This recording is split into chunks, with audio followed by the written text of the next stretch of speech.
A música é o vínculo que une a vida do espírito à vida dos sentidos. Ludwig van Beethoven. Começamos o nosso episódio de hoje com essa fala do mais reverenciado compositor da música ocidental, o alemão Ludwig van Beethoven. Fique com a gente para mergulhar no tema música por IA agora mesmo. Este é o podcast Não Custa Pensar, o podcast para quem não tem medo de pensar. Eu sou Will Marx, músico e analista de dados. Eu sou Henrique Fernandes, consultor e escritor. Temos o prazer de conversar em nosso podcast com Henrique Fernandes, co-criador do podcast Não Custa Pensar e criador do canal de música do YouTube Enuma Chaos. Sobre a relação com a música, Henrique, fala pra gente aí, como começou sua paixão por rock, música erudita? Tem alguma lembrança marcante da infância que te conectou a esses estilos? Bom, Will, inicialmente, muito obrigado por você estar aqui, fazendo essa entrevista comigo. Faz tempo que a gente não gravava um episódio juntos, é muito bacana. E ainda mais pelo fato de que você é um músico, e é um músico de verdade, né? Diferente de eu que só sou um apreciador, né? E, inclusive, eu jamais teria feito música na vida se não fosse o advento da IA. Mas isso a gente fala durante o episódio, né? Agora, voltando à pergunta, né? Assim, uma lembrança marcante, né? É que não tínhamos toca-disco nem rádio em casa. Nós éramos pessoas bem pobres, né? Com uns 9 anos, eu ganhei meu primeiro radinho de pilha AM, um Evadinho, eu lembro até hoje. Comecei a ouvir músicas, então. Não eram realmente as músicas que me influenciaram, né? Quando eu comprei meu primeiro gravador, antes de ter um toca-discos, passei a ouvir fitas de rock que pegava com meus amigos. Ao adquirir meu primeiro toca-discos, passei a ouvir música erudita também, que meu pai gostava. Meu primeiro foi justamente a Sinfonia número 6 de Beethoven, a Pastoral. Me apaixonei pelos clássicos desde então. Que legal, cara. E assim, mesmo sem tocar instrumentos, você encontrou um caminho de expressão musical, né? Como foi esse processo de entender que podia criar músicas de outra forma? Quando eu era adolescente, nos anos 70, já fui por incrível que isso possa parecer, né? Queria, como muitos, ser músico de rock. É um sonho. Mas jamais tive tempo para aprender a cantar ou tocar um instrumento. Comecei a trabalhar com 15 anos e com 19 já estava casado. Que cabeça. Mas eu escrevia inúmeras letras de músicas, se é que se podiam ser chamadas assim na época. Tinha um saco plástico cheio delas. Quando vi que não ia dar em nada, eu joguei tudo no lixo. Quem poderia imaginar que mais de 50 anos depois a inteligência artificial me permitiria reviver o sonho? Após a piora da minha doença, que me fez deixar temporariamente podcast em agosto último, passei a me aborrecer por não ter o que fazer e não queria ficar de cama o tempo inteiro. Portanto, comecei as músicas como brincadeira usando a IA do Suno. Pensei em fazer sátiras para enviar aos amigos. Inicialmente utilizei música e letra da própria IA. Com isso, cheguei a fazer 6 músicas, com letras em português, inglês, italiano ou só som. Ficaram tão boas que decidi criar o canal no YouTube.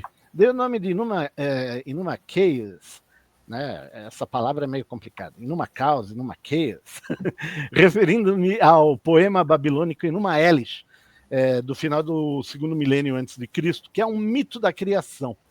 E caos, né? Chaos, remetendo aos tempos atuais, que muitos creem serem os derradeiros de nossa espécie. Mas uma coisa me incomodava. Não considerava essas músicas minha criação. Porque apesar de usar IA com frequência, né, devido às facilidades que eu tenho com informática e tudo mais, eu sempre criei, e eu acho que fica chato. Eu não me sinto bem a IA fazendo esse trabalho por mim, né? Então, eu tentei usar um poema que eu havia escrito para o Não Custa Pensar, um poema chamado Só Meu, que saiu num short há alguns meses. Traduzi para várias línguas e o adequei como canção. Ficou muito bom, é claro, na minha opinião. Tentei então criar mais poemas, né, letras de músicas, e por incrível que pareça, foi como andar de bicicleta, para quem já sabia, e ficou muito tempo sem andar nela. Veio uma torrente de escritos. Hoje já são 35 letras gravadas nos mais diversos estilos musicais, incluindo o erudito e vários idiomas. Já são mais de 220 músicas que libero aos poucos, incluindo as 6 originais que ficaram tão boas que não quis tirá-las do ar. São as primeiras e não consta a letra na descrição do vídeo. As minhas, eu coloco a letra no idioma da música na descrição para as pessoas poderem acompanhar.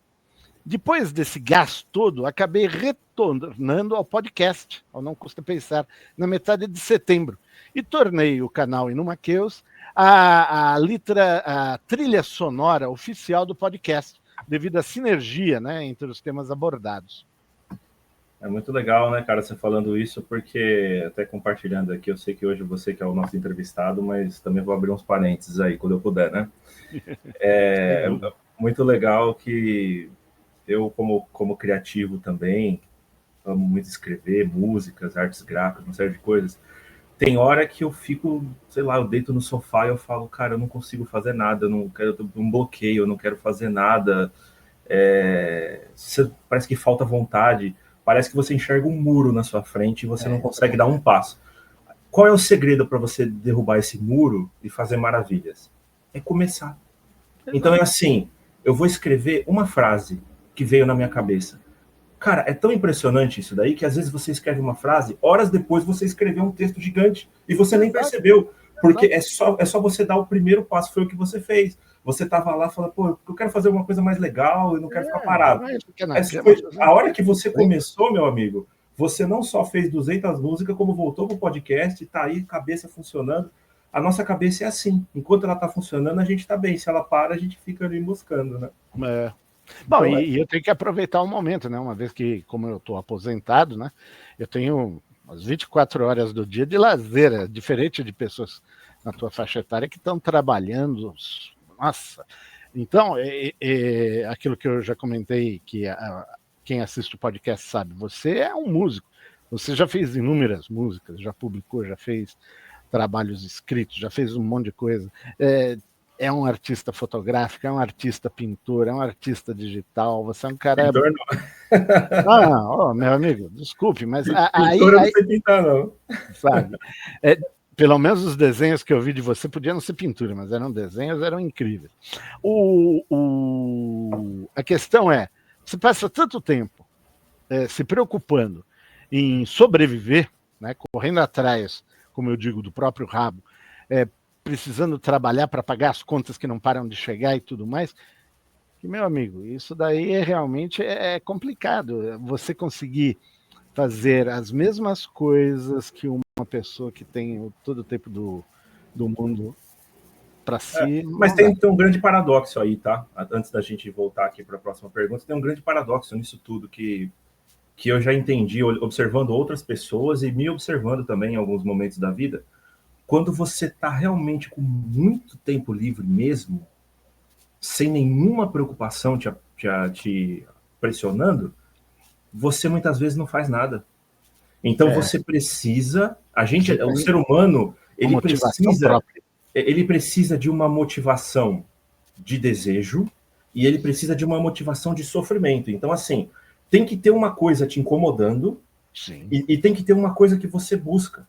Você precisa dessas duas motivações. Se você tem essas duas motivações, você fica produzindo o tempo todo. Se falta essas duas motivações, você fica estático. Eu acho que isso é a lei da inércia, entendeu? Sim. Incentivos ajudam muito, principalmente incentivos de amigos, de ouvintes, etc. Isso ajuda bastante, né? Mas a motivação própria é indispensável. No meu caso, né, como eu já citei, foi a questão da minha doença degenerativa que me fez mudar a forma de pensar e enxergar algo assim, ao estilo, qual realmente a utilidade daquilo que eu estou vivendo aqui? Para que eu estou vivendo aqui agora, nesse exato instante, né? Se eu estou parado e tudo mais, vou ficar assistindo TV e lendo livros, coisas que eu ainda assim faço, porque o tempo é bastante amplo e e eu, sei lá, quando a gente vai ficando velho, eu costumo dormir poucas horas por noite, eu durmo em média 6 a 4 horas por noite, né?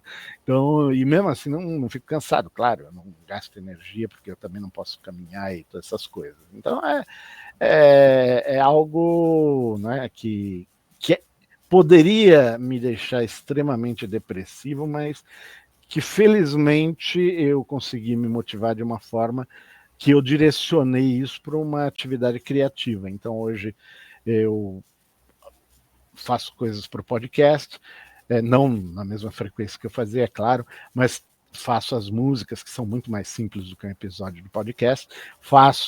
Também escrevi 2 livros recentemente, né? Mas isso é uma outra história. Então, pô, cara, você tem que fazer essas coisas para você se sentir bem. Então Sim. é exatamente isso. Essa é a motivação. A minha motivação é essa: é fazer alguma coisa para eu me sentir bem. As músicas essas eu comecei como uma brincadeira, mas é um projeto meu, é pessoal Sim. meu. Aquilo não É é a para sua ganhar. arte. E eu até trazendo um livro, né, que quem indicou esse livro foi um amigo nosso, o Adalberto. Ele me indicou esse livro há uns 15, 17 anos atrás. Uhum. Eu comprei um dos livros mais incríveis que eu já li, que é Reinventando os Quadrinhos, tá? Então o autor, ele explica tudo, os quadrinhos, e propõe, assim, coisas para melhorar os quadrinhos. E aí no começo do livro, ele faz uma boa introdução sobre o que é arte na visão dele. E ele fala assim, eu acredito que a arte começou na humanidade quando os primeiros seres humanos pré-históricos lá, algum cara lá no passado, muito, muito tempo atrás, ele estava caçando, ele estava se reproduzindo, ele estava buscando alimento, buscando se proteger, e chegou um momento em que ele não tinha o que fazer. Ele tinha suprido as necessidades básicas dele. E aí ele olhou para uma parede e rabiscou. Pronto, foi tipo o primeiro momento que... E é interessante isso, né? Porque a gente acabou de falar aqui da motivação e tal, e é o que você está fazendo. Então, você, como estando aposentado, você supriu ali, você cumpriu a sua missão ali de trabalhador, e agora você olhou para a parede e falou, agora eu vou rabiscar minha arte aqui, rupestre. Exatamente. E é isso, cara. E assim, você já me falou que gosta muito de música erudita, de rock, né? Você acredita que a música erudita e o rock têm pontos em comum, assim? Quais são as influências, né, que te orientam no Eno Maceios? Sem dúvida, né? Uma coisa que eu digo há muito tempo é que o rock, e especialmente o metal, em suas mais diversas formas, fará parte, no futuro, da música erudita. Da mesma forma que ocorreu com as valsas vienenses, por exemplo, né? Criei bandas no Eno Maceios com a ideia de dar personalidade aos intérpretes virtuais das músicas, né? Aí eu criei 6 bandas até agora, provavelmente vão aumentar, né? A Acrotiri, né, que eu peguei o nome de um local de um assentamento da Idade do Bronze, entre 3100 e 1000 a.C., da civilização encontrada nas ilhas Cíclades, no Mar Egeu, né, coisa que você adora, gregos. A Crotire fica na ilha vulcânica grega de Santorini, a antiga Terra, que foi um vulcão que explodiu e fez uma desgraça enorme naquela época, né, e que muitos, inclusive, acreditam que seja a origem da lenda de Atlântida, né? É uma homenagem à banda grega Rotten Christ, que eu gosto bastante, né? Essencialmente eu pensei no Rotten Christ, falei, bom, vamos fazer alguma coisa assim voltada aos gregos, então por que não a Crotire?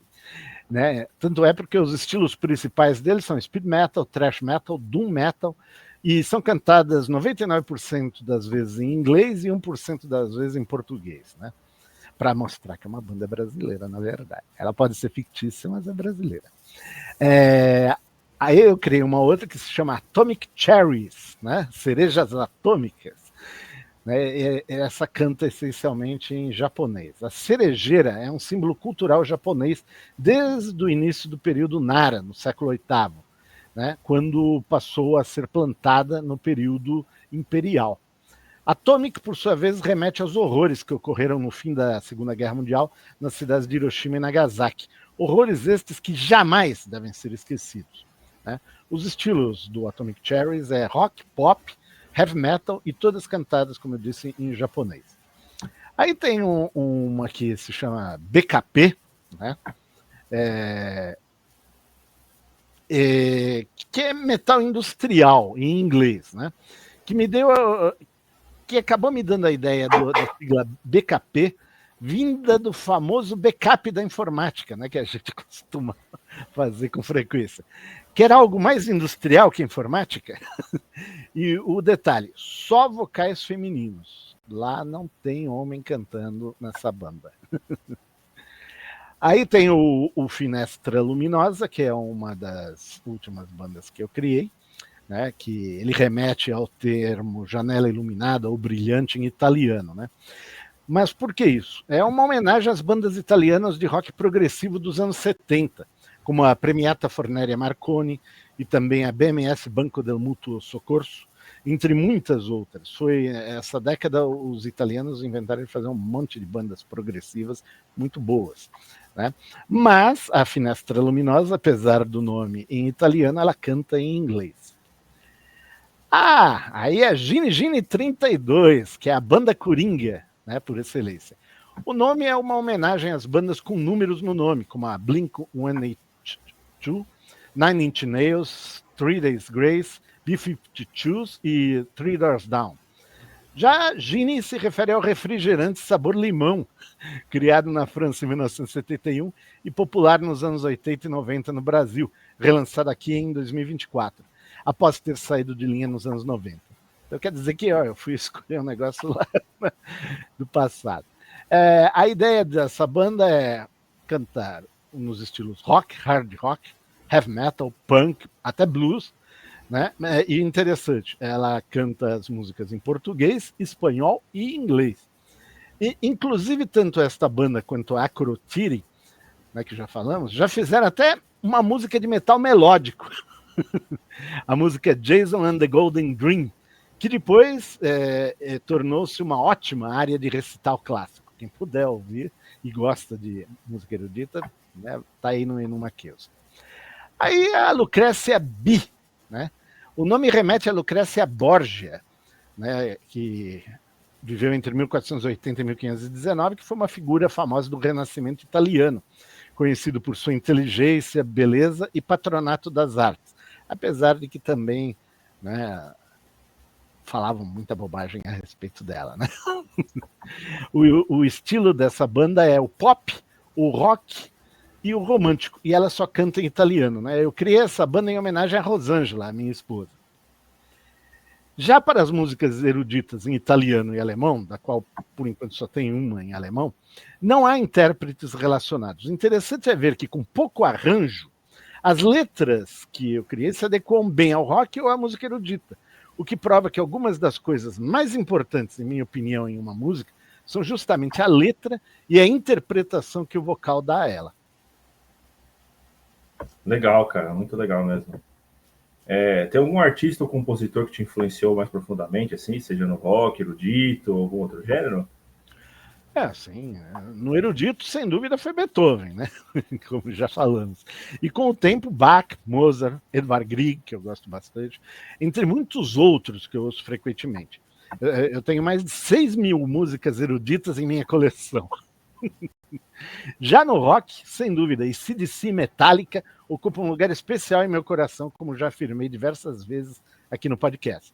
Também gosto muito do The Who, bem como Pink Floyd, e uma lista imensa de bandas e estilos de rock que não tenho como citar aqui. Não tenho como mensurar hoje minha coleção de músicas de rock, mas creio que devem passar de 10.000. O interessante é que, diferente de outras pessoas de minha geração, eu não torço o nariz para nenhum tipo de rock, seja das antigas ou das mais recentes da banda punk feminina Die Spitz, que, brincando, saiu semana passada. Tanto é que um dos meus estilos preferidos de metal é justamente o metal industrial, para ter uma ideia. Então eu curto praticamente tudo. Muito legal, cara. Muito legal. E aí você falou nessa questão das letras, né, que você começou a fazer, porque a IA ela é engraçada, né? A IA me lembra quando você estava na escola lá, quando você era criança, e aí tinha aquele menino ou aquela menina que sabia tudo, que era o sabichão da turma. E aí, na hora de fazer o trabalho em grupo, daqui que eu faço aqui, daqui. Sabe? Exatamente. A IA, ela é meio assim, né? Porque ela faz a letra para você, ela faz a música para você, ela faz o desenho para você. Para que serve você, né? Tipo, ela faz. Se você deixar, ela faz tudo. Só que aí você perde a graça. Porque a hora que você aperta um botão, né? Você aperta. Eu tô com muitas coisas de IA também aí, que em breve, se tudo der certo, eu vou lançar também. Mas justamente tem essa questão. Você fala assim, meu, se eu aperto um botão, ela faz tudo, qual que é a graça? Então, o legal é realmente você colocar a sua cara, que foi o que você falou, né? Você começou fazendo a letra ali, ela fazia a letra, e depois você falou, não, peraí, eu sei fazer letra, então eu vou fazer a letra, né?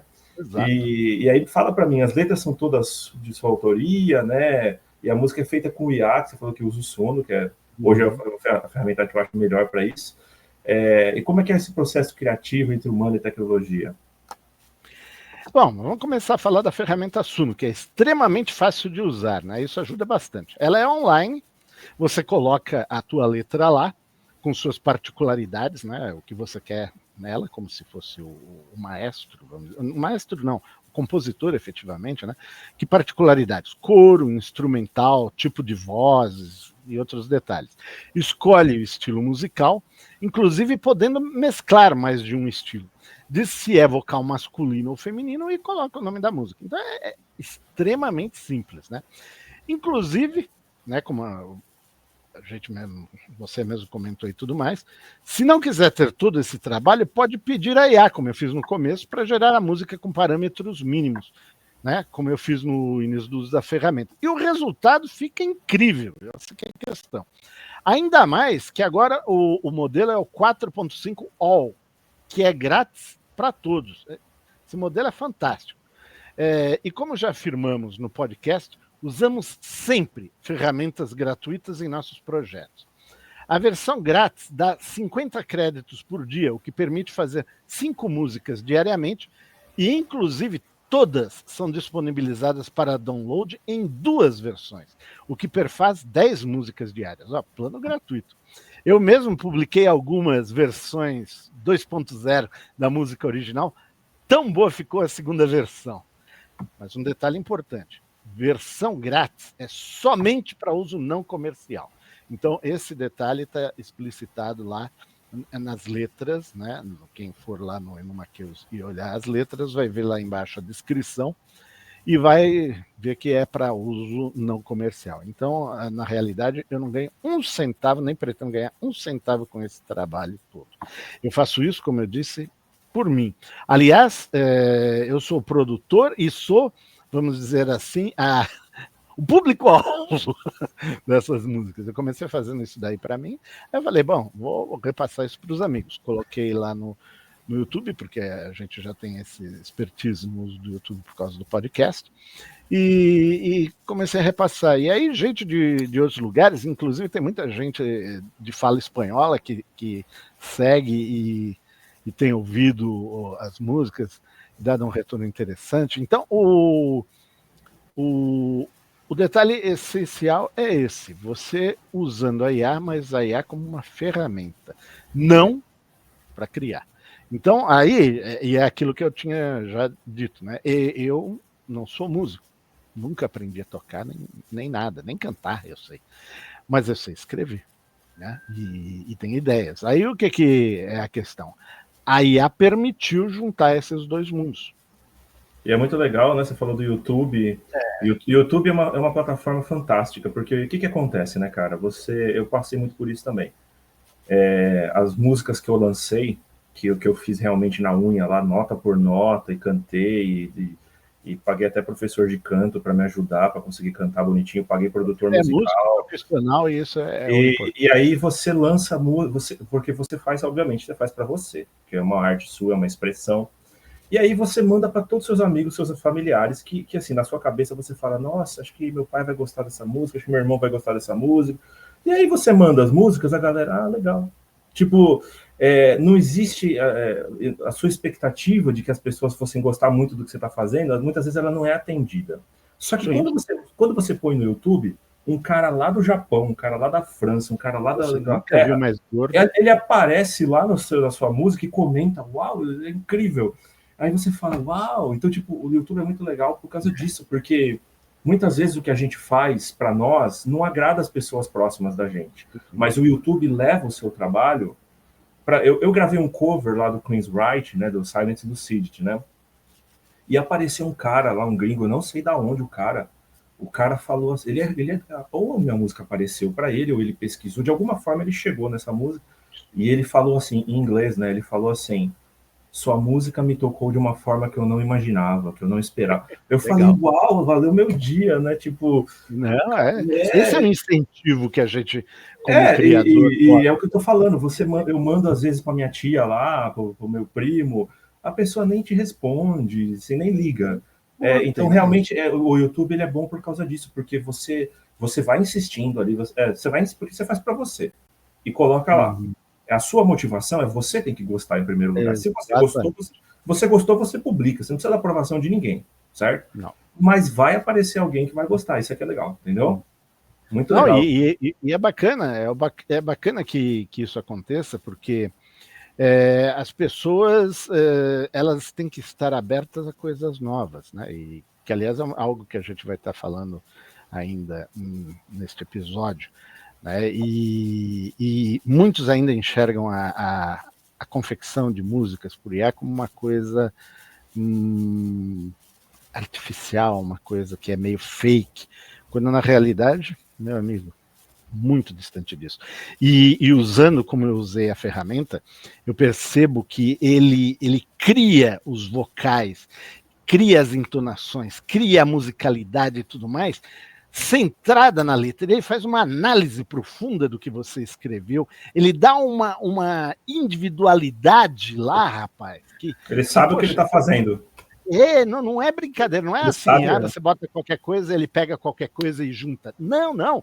O negócio é extremamente profissional, por incrível que isso possa parecer. É fantástico. Então, é uma ferramenta que eu aconselho as pessoas a utilizarem, né, os músicos a utilizarem, porque vai ajudar bastante. E outra, nas versões pagas, os direitos são diferentes, os direitos de uso e tudo mais. No meu caso, eu só sou detentor da minha letra. Ele está lá na Biblioteca Nacional, etc. A minha letra é minha letra e ponto final. Me pertence. A música e os vocais e tudo mais foi o Suno que colocou. Lindo e maravilhoso, cara. É o único jeito que uma pessoa como eu, que não sabe música, fazer música. Olha, 50 anos depois daquelas minhas letras que eu escrevia quando eu era um adolescente, pumba, né? Hoje estão aí, vivas. Né? E fala para mim, cara, você falou das letras, né? As suas letras, elas têm um tom filosófico existencial, assim, que temas e inquietações que te movem na hora de escrever?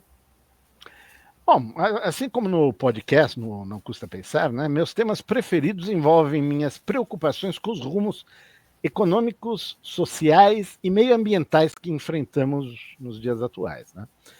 Creio que é nosso dever alertar as pessoas para esses temas tão importantes, pois nosso futuro, se houver, depende deles. Eu não estou falando o meu futuro como pessoa, estou falando o nosso futuro como espécie, né? Claro que também há temas que abordam sensualidade, moralidade, ética e filosofia nas letras. Nenhum tema é praticamente tabu para o Enu Macchius. E como é que o público tem reagido aí às músicas criadas por IA? Você sente mais curiosidade, resistência, admiração? O que você está recebendo de feedback aí da galera? É uma ótima pergunta, né? O canal ainda é bem novo e está crescendo. Tenho recebido bons feedbacks e também tenho recebido alguns haters, mas isso é normal. Mas pelo que notei, né, em outras iniciativas parecidas também que eu vi por aí, a parte menos bem informada da população sobre a participação humana no processo criativo das músicas geradas, em parte por IA, ainda torce o nariz num misto de resistência e curiosidade. Mas é importantíssimo frisar que isso sempre ocorreu com novas tecnologias, né? Por exemplo, o cinema e a fotografia também penaram em seus inícios até obterem o status de arte. Os pioneiros de hoje da música gerada por IA não devem se abater. Os que sobreviverem colherão os frutos e a música gerada por IA provará que é tão boa quanto a realizada 100% por humanos. Afinal, se a gente hoje usa IA para criar campanhas publicitárias, textos jornalísticos, etc., né? É inevitável que isso ocorra também nas artes. Mas, ao utilizar minhas próprias letras para gerar as músicas, eu contribuo com grande participação do fator humano no processo, que eu enxergo isso como muito importante. Eu, particularmente, creio essa será a melhor forma para criar música por IA. Nem totalmente humana, nem totalmente IA, mas sim uma simbiose do melhor dos dois mundos. Né? E não podemos esquecer que eu jamais, como eu já disse, faria música sem ser assim, por não saber cantar ou tocar um instrumento qualquer.